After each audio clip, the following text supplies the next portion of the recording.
A lot of this isn't going to make sense to you, and I'm sorry about that. I'm just gonna start at the beginning, with the house.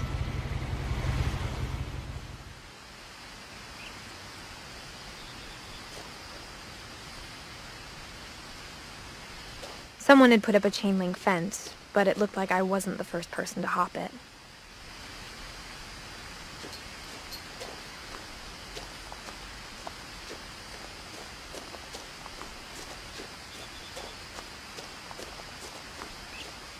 I lived here until I was 11, but I wasn't allowed inside half the rooms.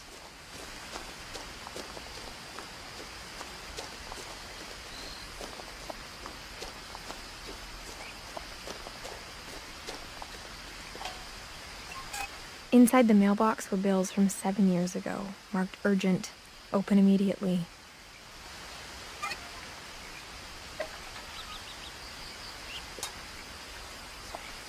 I hadn't been back since my brother Lewis's funeral.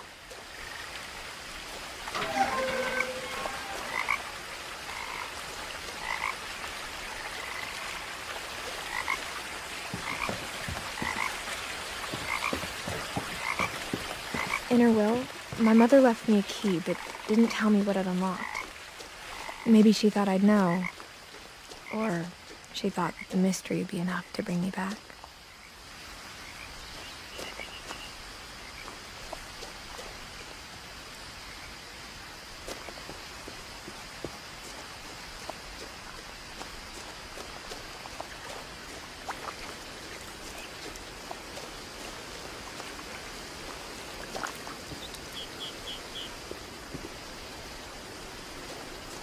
The truth is, even after I inherited the house, I never thought I'd come back to it. But now I had questions about my family that only the house knew the answers to.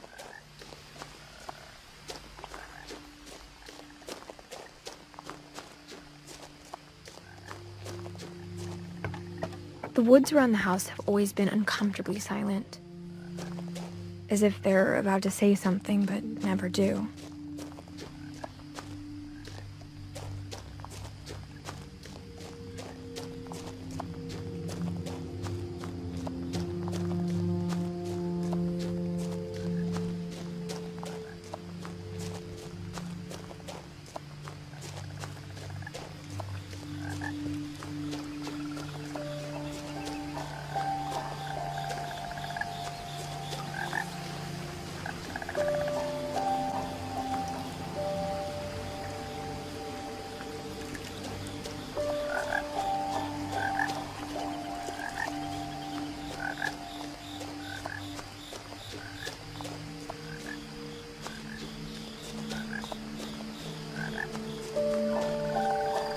The house was exactly like I remembered it, the way I'd been dreaming about it.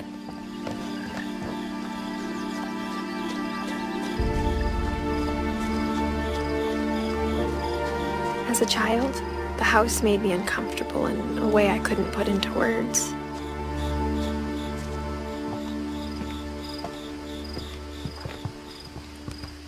Now, as a 17-year-old, I knew exactly what those words were. I was afraid of the house.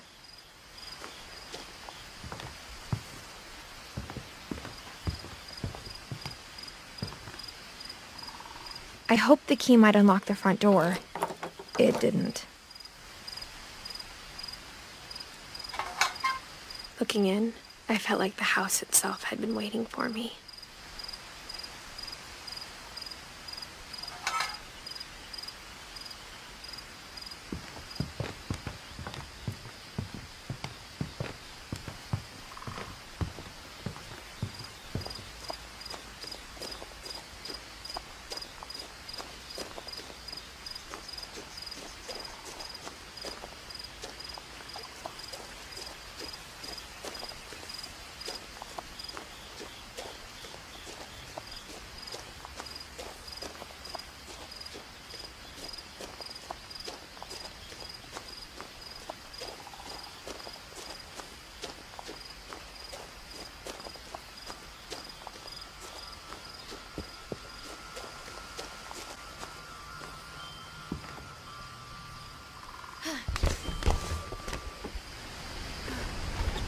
Crawling through the doggy door used to be a lot easier when I was 11.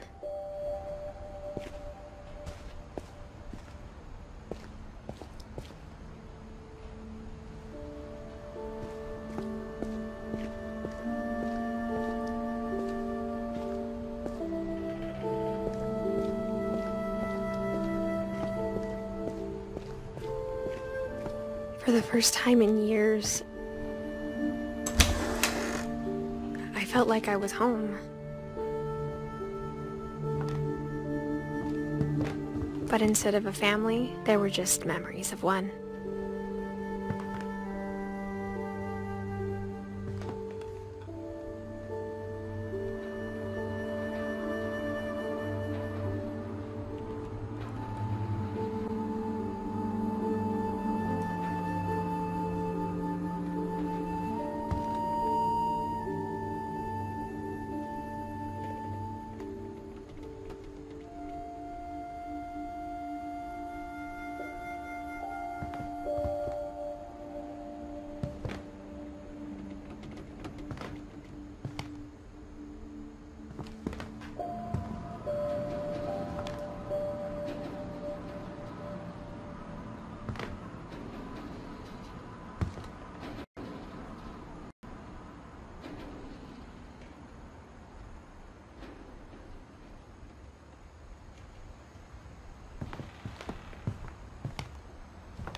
Like how after Louis started working at the cannery, we all got sick of eating salmon.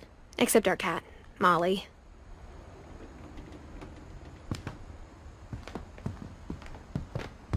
Nothing in the house looked abnormal. There was just too much of it, like a smile with too many teeth.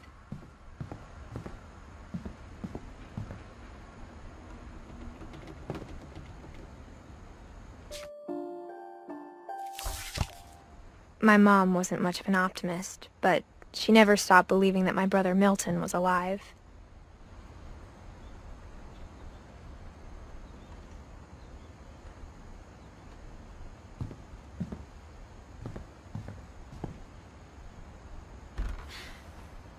Edie told me once that every Finch who ever lived is buried somewhere in the library.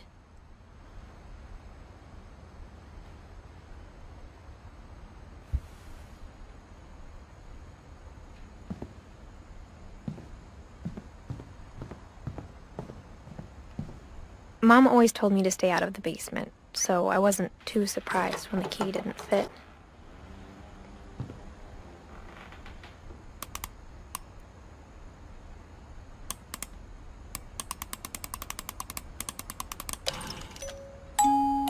Great-Grandpa Sven built a music box for Barbara, along with the rest of the house.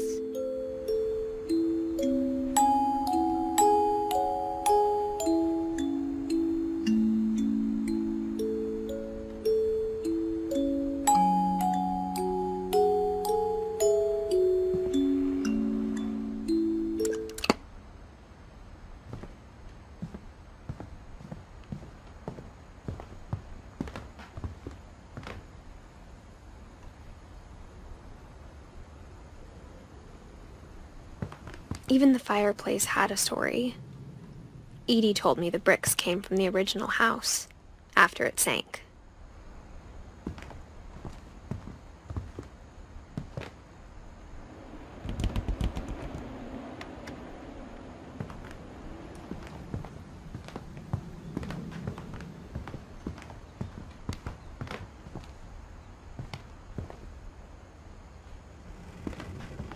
The table was still a wreck from the night we left.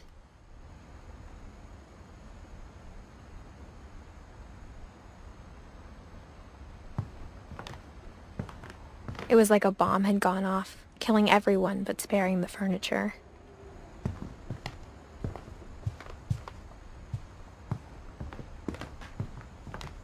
My mom was the only one of us who could imagine Great-Grandma Edie living in a nursing home.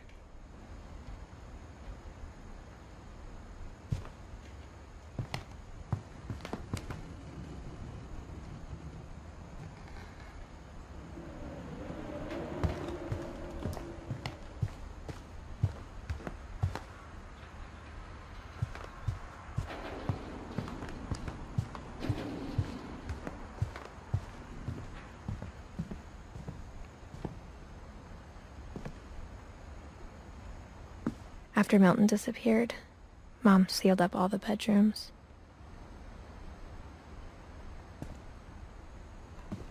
Then Edie retaliated and drilled peepholes.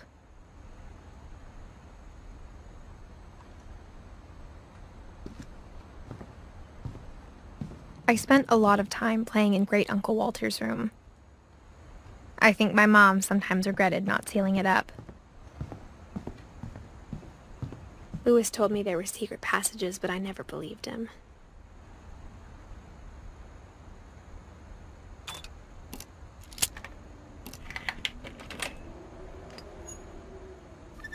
Turns out, my mom was really good at keeping secrets.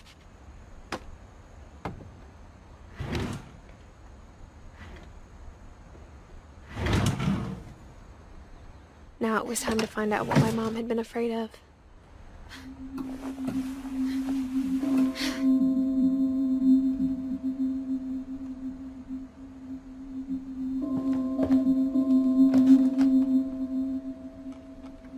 From the paintings on the wall, it was clear my brother Milton had been here before me.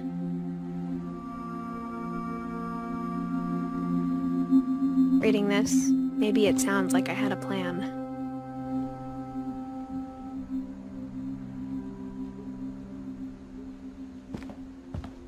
But I had no idea what was behind that door.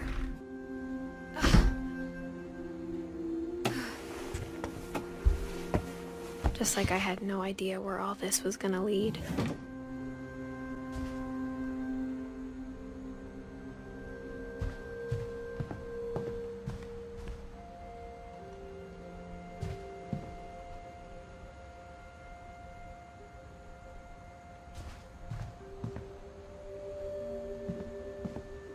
I grew up looking at Molly's room through the peephole.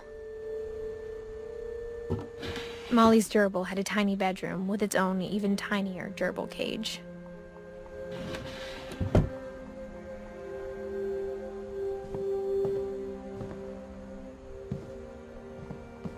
Being inside for the first time, I felt like I'd stepped behind a painting.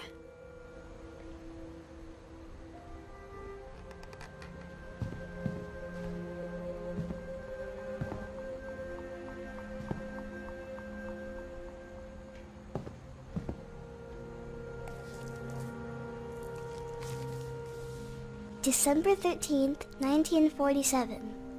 Dear Diary, I'll be gone soon, but I wanted to tell somebody about what's gonna happen. It started when Mom sent me to bed without dinner. I woke up and I was starving, so I looked around for something to eat.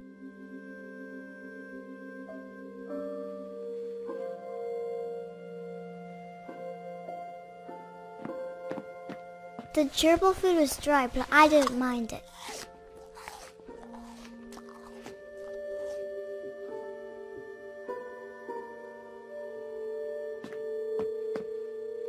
My Halloween candy was all gone.